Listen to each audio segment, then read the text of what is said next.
Hoy le damos la bienvenida a estos nuevos magistrados, Cecilia Margarita Durán, Doria Amparo Caguazango, Jimena Godoy, Ana María Muñoz, Santander Brito, Omar de Jesús Restrepo, Carlos Arturo Guarín, Martín Emilio Beltrán, Ernesto Forero, Jorge Prada, Giovanni Rodríguez y Donald José Tix.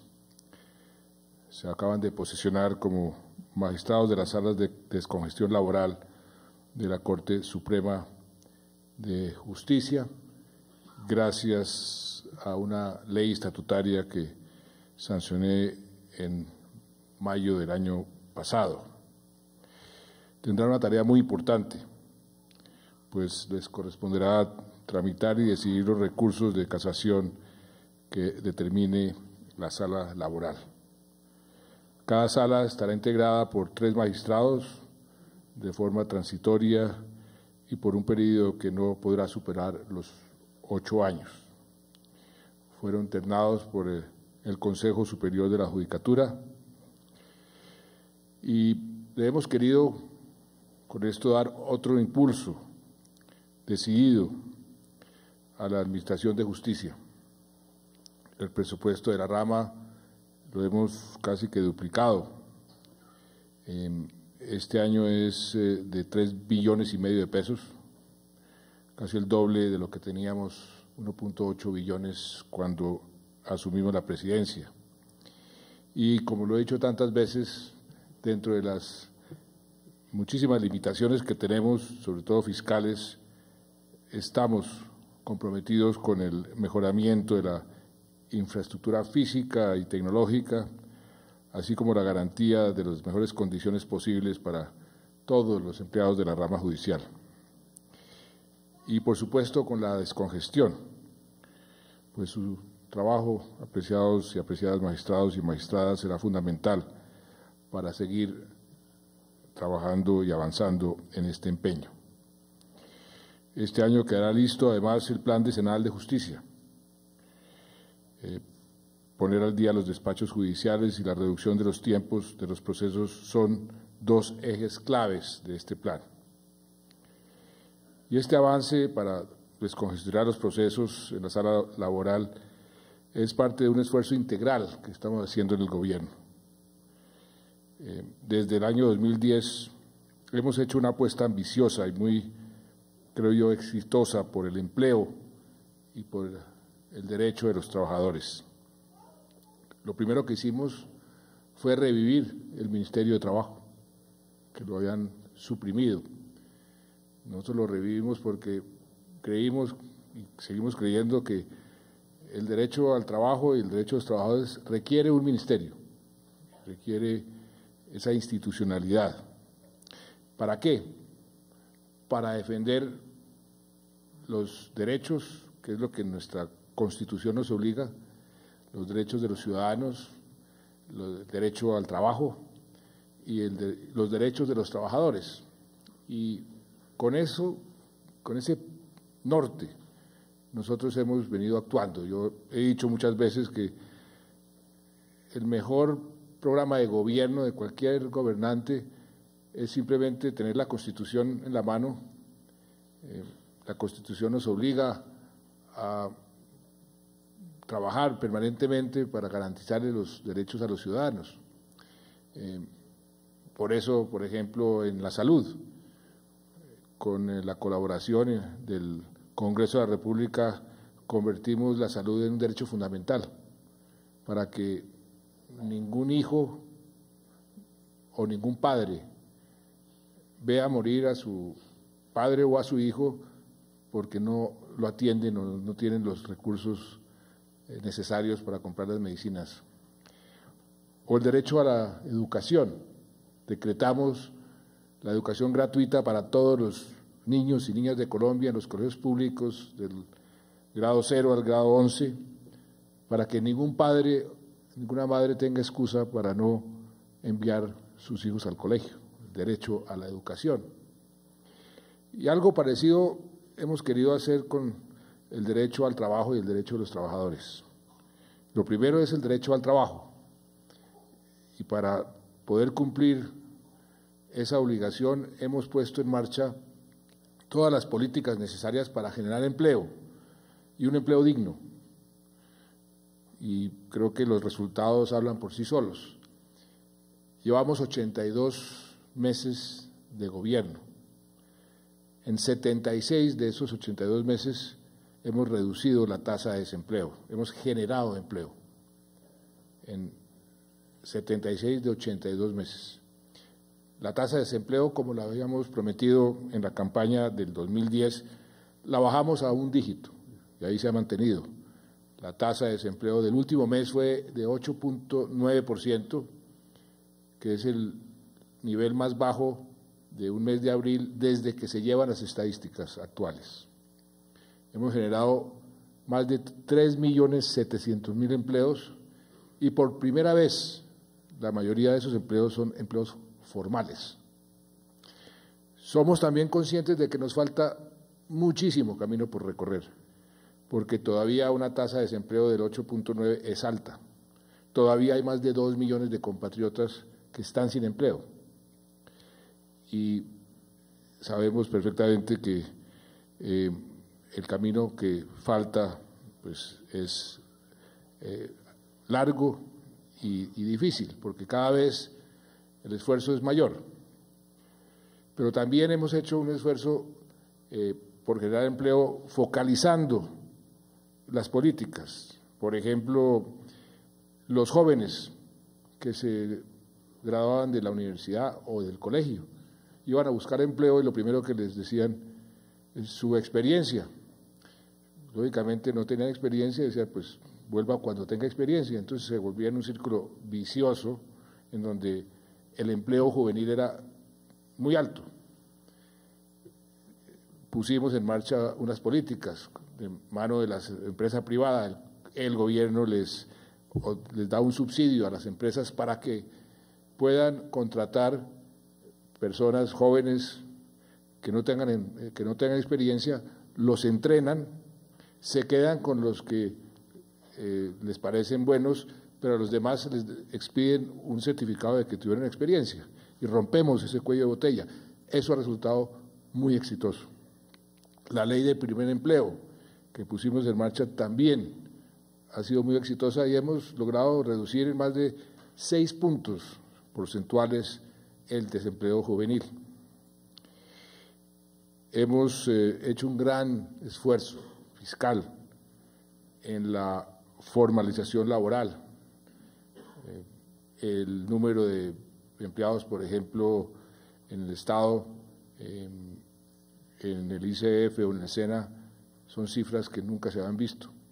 Eso requiere un esfuerzo fiscal muy grande, pero creo que también es algo muy importante para garantizar esos derechos. El derecho a la protesta, el derecho a las negociaciones colectivas, pues les dimos a los empleados oficiales ese derecho de negociar en forma colectiva los salarios. Y con las protestas que hemos visto, me dicen que si no me arrepiento de haber dado ese paso. La respuesta es no. Eso me parece que es algo que le sirve a la democracia, le sirve al Estado, le sirve a los trabajadores y es una forma más ordenada, así a veces sea más difícil. El derecho a la propia protesta de los trabajadores, de los sindicatos, la hemos querido siempre respetar. Creo que ya no escuchamos los gritos de la Plaza de Bolívar, pero allá estaban, protestando por sus derechos. Eso es parte fundamental de la democracia. Afortunadamente, lo que me informan es que se hizo de forma ordenada, sin ningún tipo de violencia. Así es como las protestas se deben desarrollar, y eso enriquece la democracia, enriquece el diálogo social. Y por eso nosotros hemos querido que ese diálogo y inclusive esa protesta se proteja.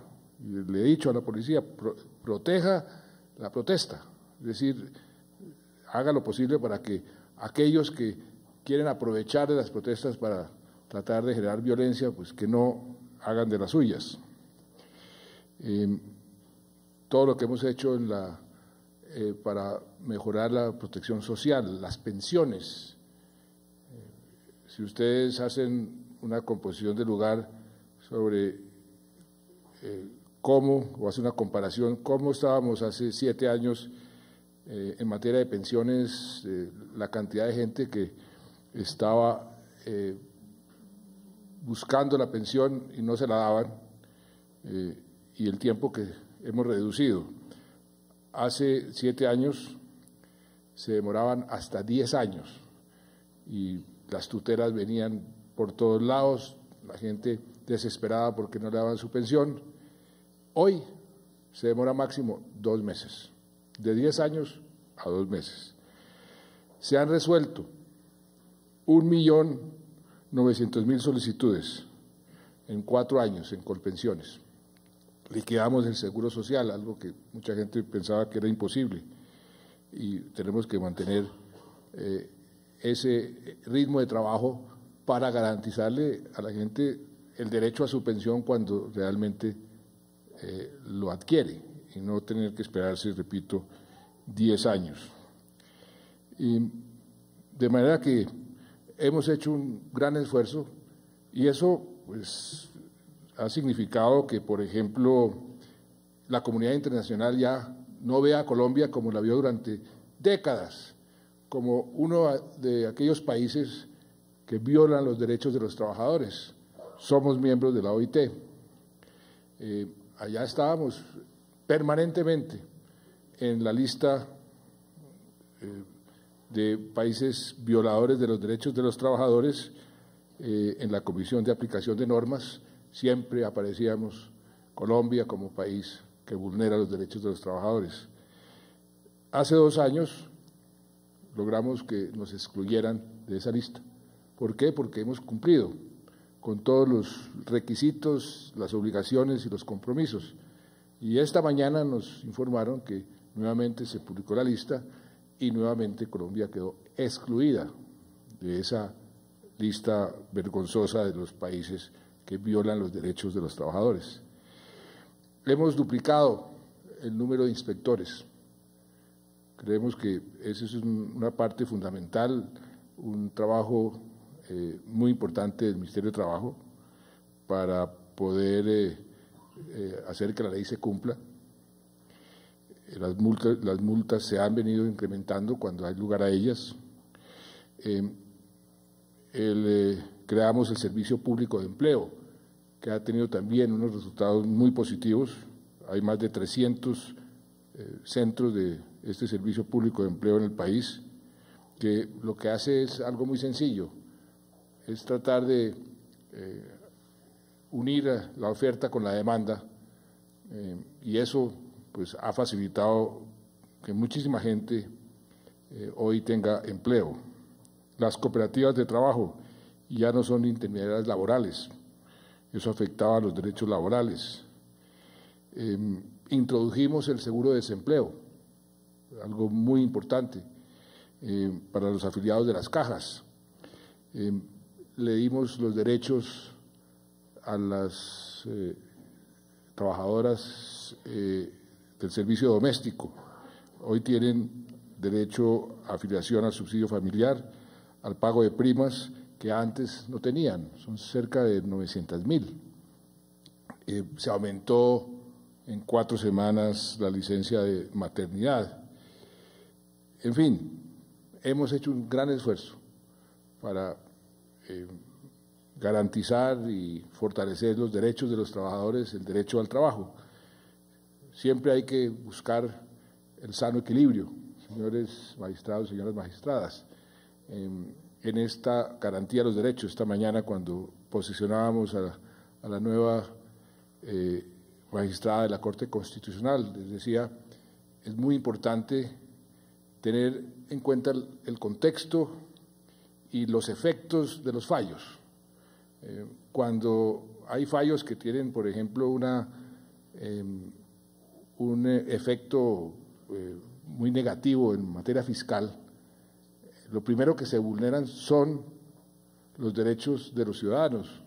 Explicaba cómo cuando hay una crisis fiscal, una crisis económica, los gobiernos se ven obligados a recortar los presupuestos de la salud, de la educación y de los derechos fundamentales. Entonces, tener en cuenta los efectos fiscales de los fallos es algo muy importante. Eso además se está convirtiendo cada vez más a nivel mundial en norma y no en excepción. Colombia fue uno de los pioneros. Aquí los debates sobre ese tema que se dieron en el Congreso de la República y en la propia Corte Constitucional, que si es que estábamos privilegiando los intereses económicos sobre los intereses, los derechos de los ciudadanos. No, estamos haciendo compatibles una sana economía con la garantía de esos derechos, porque sin esa sana economía los derechos son casi imposibles de poderlos garantizar. Y lo mismo sucede cuando defiende uno los derechos laborales, proteger al trabajador, protegerle sus derechos, pero como se dice, ni tanto que queme al santo, ni tampoco que no lo alumbre, porque muchas veces lo que pueden hacer es acabar con la fuente de empleo. Entonces el derecho más importante de cualquier trabajador, que es tener un trabajo, desaparece. Entonces siempre hay que mantener ese sano equilibrio. Por eso yo he sido tan partidario toda mi vida de la llamada tercera vía, ni un extremo ni en el otro, ni el socialismo ni el neoliberalismo, sino el mercado hasta donde sea posible, el Estado cuando sea necesario. Creo que esa es una filosofía y una posición ideológica que para efectos de tener una economía sana es la que mejor resultados da. Ahora que comienzan las controversias políticas, todas las propuestas políticas, creo que lo que el mundo nos ha enseñado es los extremos son todos nocivos, los extremos llevan a una debacle. Hay que mantener una prudencia, mantener un equilibrio, y los resultados de los países que han utilizado ese pragmatismo, pues están a la vista. Los países que han aplicado la tercera vía, y si uno hace una comparación histórica, son los países que han tenido el mejor desempeño a través de la historia. Lo hizo Estados Unidos cuando tuvo al presidente Clinton, lo hizo Inglaterra cuando tuvo al primer ministro Blair, lo hizo Brasil cuando tuvo a Fernando Enrique Cardoso, lo hizo Chile cuando tuvo al presidente Lagos. Coincide perfectamente el mayor desarrollo económico y social con la aplicación de esa política prudente y pragmática que yo llamo la tercera vía. Creo que ese es un buen principio y un buen reflejo de cómo debe uno definir que siempre hay decisiones que afectan o un lado o el otro. Las decisiones siempre afectan a alguien, y ese es el sano equilibrio, es el que se debe siempre mantener. De manera que yo los felicito, les deseo muchos éxitos. El éxito de ustedes es el éxito de la justicia colombiana, y el éxito de la justicia colombiana es el éxito de Colombia. Por eso su papel, su desempeño en estos próximos 8 años, pues va a ser muy, muy importante, en la medida en que podamos darle a los ciudadanos, a los colombianos, una justicia más rápida, más pronta, pues todos ganamos. Y ustedes pues tienen esa inmensa responsabilidad.